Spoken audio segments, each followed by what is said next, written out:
গেছে এই জাদুকর এবার ইউসুফ জনওয়াজকে ডাকতে বলে, বাচ্চা নামদার, ও বাচ্চা নামদার, আপনার এই রাজ দরবারে টিকায় রাখার জন্য যেহেতু আপনার কোন সন্তানাদি নাই, একজন উত্তরসূরি দরকার, ঠিক কিনা বলেন?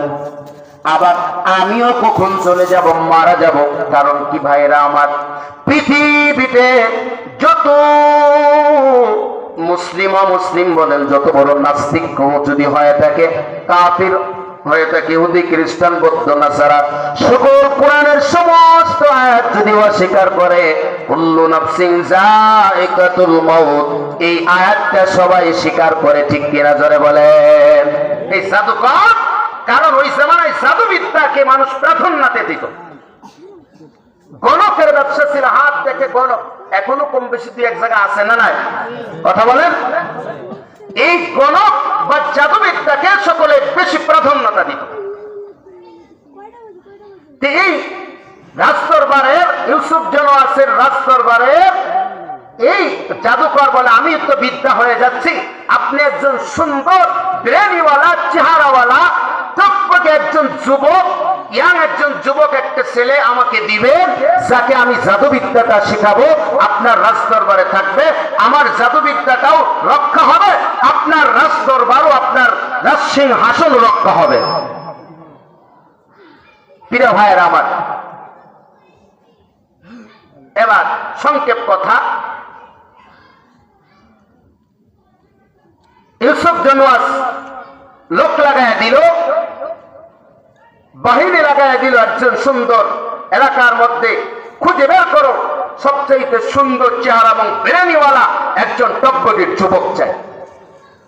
20 থেকে 25 বছরের একজন যুবককে বাহির করা হলো। কত বছর? একজন নওজোয়ান সুন্দর চেহারাওয়ালা, নাম তার হচ্ছে আব্দুল্লাহ বিন তামের। সুবহানাল্লাহ বলেন। নাম কি? আব্দুল্লাহ বিন, কিতাবে আসছে তার নাম কি? আব্দুল্লাহ বিন তামের। যুবককে রাখতে বলা হলো, যুবক, তোমাকে এই রাজদরবারে থাকবা, রাজদরবারের সবকিছু ভোগ করবা, রাজদরবারে থাকবা, ঘুমাইবা, খাবা, ঘুরবা, রাজদরবারের পোশাক আদি তোমার যা কিছু প্রয়োজন রাজদরবার থেকে ভোগ করবা।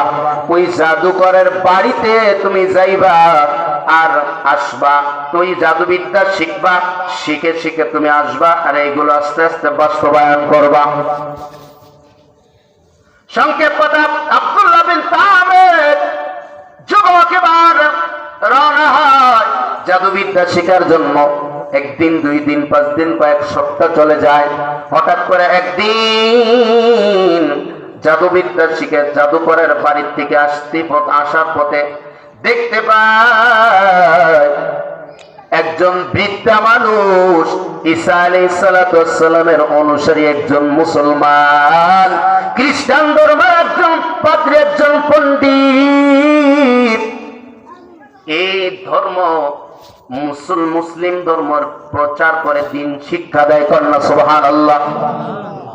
ইমানের চাবিকাঠি ঘুরাই কে? জোরে বলেন, আরো জোরে বলেন, কে ঘুরায়? এবার আব্দুল্লাহ বিন তামের ওনার কথা শুনে ভালো লেগে গেল, একটু দাঁড়ায়, কিছুক্ষণ দাঁড়ায় অপেক্ষা করে ওনার কথাগুলো শুনলো। রাজদরবারে যায়। পরের দিন আবার আসাবার ফিরার পথে এবার মনে করলো আর আজকে একটু দাঁড়ায় যায়। দাঁড়াইতে দাঁড়াইতে একটু ভালো লেগে গেল কথাগুলো। উনি যখন এরকম ভাবে ঈসা আলাইহিস সালাতু ওয়াস সালামের ইনজিল কিতাব তেলাওয়াত করে ওনার কাছে ভালো লাগে, আব্দুল্লাহ বিন তামের আস্তে আস্তে ওনার পাশে যায়, বসিয়া যায়। ডাক দিয়া মুরব্বি তার কিতাবটা বন্ধ করে ডাক দেয়া বলে, কে রে তুমি যুবক? তুমি কেন আমার কাছে বসছো? তুমি যে আমার কাছে বসছো, আমার কাছে তুমি কেন আসছো? আমাকে কি চেনো? বলে, আপনার কথাগুলো আমার ভালো লাগে, আপনি যেই কিতাবটা পড়েন, বইখানা পড়েন, এই বইয়ের কথা আমার বড় ভালো লাগে। আমি আপনার এই কথাগুলো আমি শিখতে চাই, শ্রবণ করতে চাই। আব্দুল্লাহ বিন তামের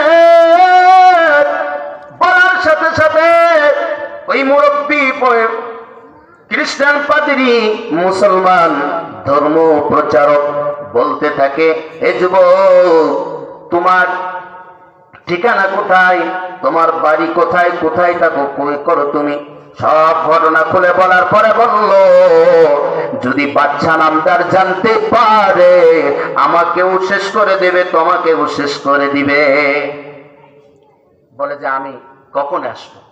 কাউকে বলবো না। বলে যে যদি কাউকে না বলো তাহলে আমি তোমাকে শিখাইতে পারি। সুবহানাল্লাহ বলে। প্রিয় ভাই আমার, এরকম ভাবে একদিন, এই দিন যখন বেশি দেরি হয়ে গেছে, রাজ দরবার থেকে তাকে শাসন করা হয়েছে, কোথায় ছিলা? ওখান থেকে তো তোমাকে এত প্রতিদিন সময় মতো চলে আসো, আজকে কেন দেরি হয়েছে? আসল কথা তো খুলে বলা যাবে না, না বলার কারণে তাকে একটু আঘাত করেছে। আঘাত করার পরেও সে স্বীকার করে নাই। এবার পরের দিন এইবার ওই মুরব্বীর কাছে ডাক দিয়া বলে, ধর্ম প্রচারকের কাছে ডাক দিয়া বলে, রে মুরব্বী, ও হুজুর, আসলে আপনি যে আপনার কাছে এসে আমার দেরি হয়েছে, হওয়ার কারণে আমাকে এইদিকে মারছে, আবার এদিক থেকেও বলছে তোমার যাইতে কেন দেরি হয়েছে। ডাক দেয়া বলে, তুমি যদি মাঝে মাঝে যাওয়ার সময় আসবা, মাঝে মাঝে ফেরার পথে আসবা, মাঝে মাঝে পাদ্রীর বাড়িতে, মাঝে মাঝে জাদুকরের বাড়িতে যাওয়ার সময় আমার কাছে আসবা। যদি এই দিক থেকে বলে দেরি হয়েছে কেন, বলে যেন পাঠাইতে দেরি হয়েছে, আসতে দেরি হয়েছে। আর যখন ফেরার পথে দেরি হবে বলবা জাদুবিদদের কাছে, জাদুকরের কাছ থেকে আসতে দেরি হয়েছে। তবে খবরদার, আমার কথা কখনো বলবা না, আমার কথা কখনো বলতে পারবা না। বললে আমাকেও মেরে ফেলবে, তোমাকেও মেরে ফেলবে, তুমি দিন শিখতে পারবা না।